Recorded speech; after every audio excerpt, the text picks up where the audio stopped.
Well, when we think about the pleasure centers of the brain and what now are referred to as the reward circuits in the brain, heavily dependent on dopamine and now more evidence to suggest the involvement of endogenous opioids, you can begin to recognize that from an evolutionary standpoint, we really do need those circuits. We need to be motivated to seek out things that will allow us to survive and reproduce and be satisfied in those pursuits.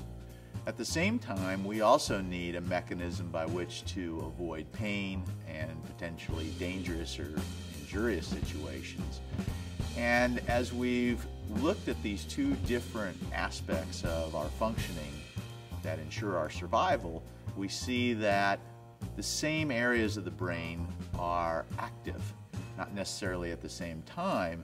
And as our resolution has improved, we can now see that these circuits are not, in fact, the same, but sitting alongside of each other, oftentimes only a cubic millimeter away from one another. So it's important for us to recognize that it's not that pain and pleasure are the same, but it is that they exist along a continuum, but yet at the same time are parallel processes that make our life and experience more rich and complex in lots of different ways, but also are there at the most basic level to ensure that we carry on and reproduce.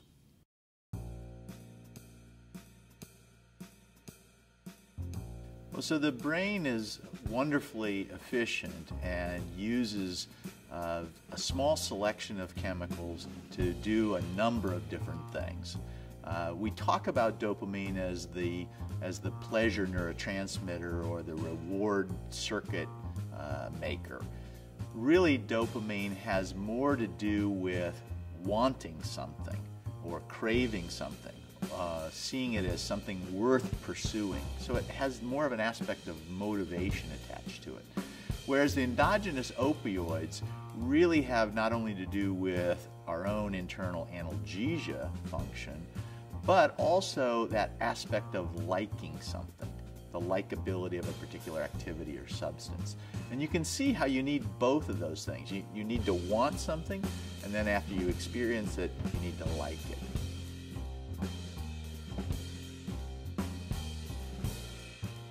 The two aspects of pain and pleasure come together and interact with one another in a number of different ways. We clearly need both processes. We need to experience pleasure, we need to be able to experience pain. But the context is what really matters.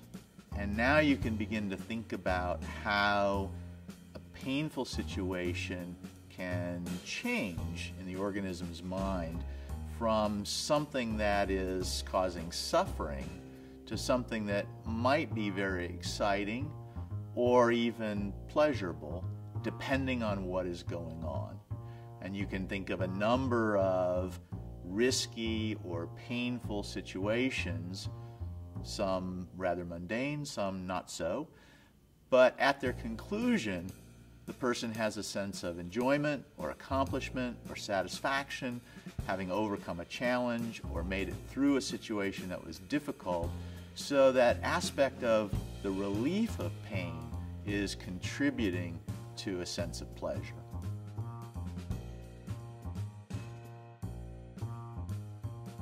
Well, I think that when we see patients with chronic pain, one of the things that we are struck by is the suffering that they're enduring.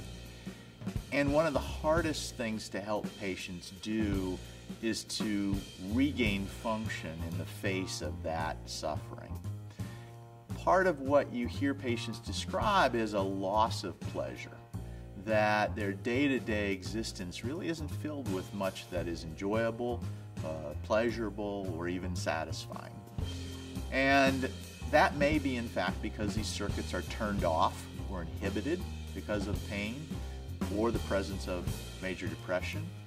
And so as we're working with patients, we want to make sure that we don't miss the major depressive episode that could be a barrier to rehabilitation.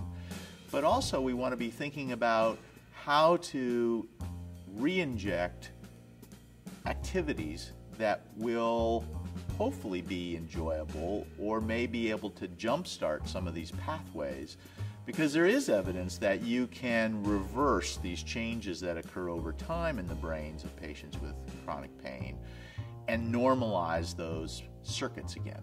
And that's really what we're after.